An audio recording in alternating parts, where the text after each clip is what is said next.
नाशिकमधील डॉक्टर वसंत Pawar medical college येथे अतिशय धक्कादायक आणि दुर्दैवी घटना घडली। महिला कर्मचाऱ्याच्या अंगावर लिफ्ट कोसळून त्यांचा मृत्यू झाल्याची माहिती समोर आली आहे। या घटनेचा सीसीटीव्ही फुटेज व्हिडिओही समोर आला असून सकाळच्या सुमारास ही दुर्घटना घडली आहे। संशयित महिला कर्मचारी लिफ्ट जवळ काम करत असताना अचानक वरून लिफ्ट कोसळल्याचं फुटेजमध्ये स्पष्ट दिसत आहे।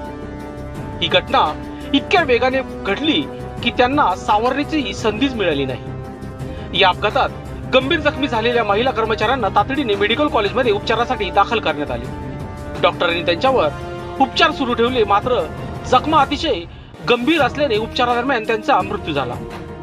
मृत्यू झालेल्या महिलेचे नाव ज्योती अहिरे असं आहे।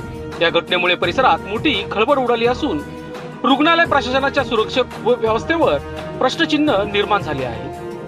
लिफ्टची नियमित तपासणी झाली होती का? तांत्रिक बिघाड होता का? निष्काळजीपणा कारणीभूत ठरला? याबाबत विविध चर्चा सुरू आहेत। सीसीटीव्ही फुटेज समोर आल्यानंतर या प्रकरणात गांभीर्य आणखी वाढला आहे। लिफ्टच्या देखभालीसाठी त्रुटी, सुरक्षेची कमतरता आणि प्रशासनाची जबाबदारी यावर तीव्र टीका होत आहे। संबंधित अधिकाऱ्यांकडून या प्रकरणाची सखोल चौकशी करून दोषींवर कडक कारवाई होण्याची शक्यता व्यक्त केली जात आहे। वृत्त संकलन विभाग, आडगाव, नाशिक।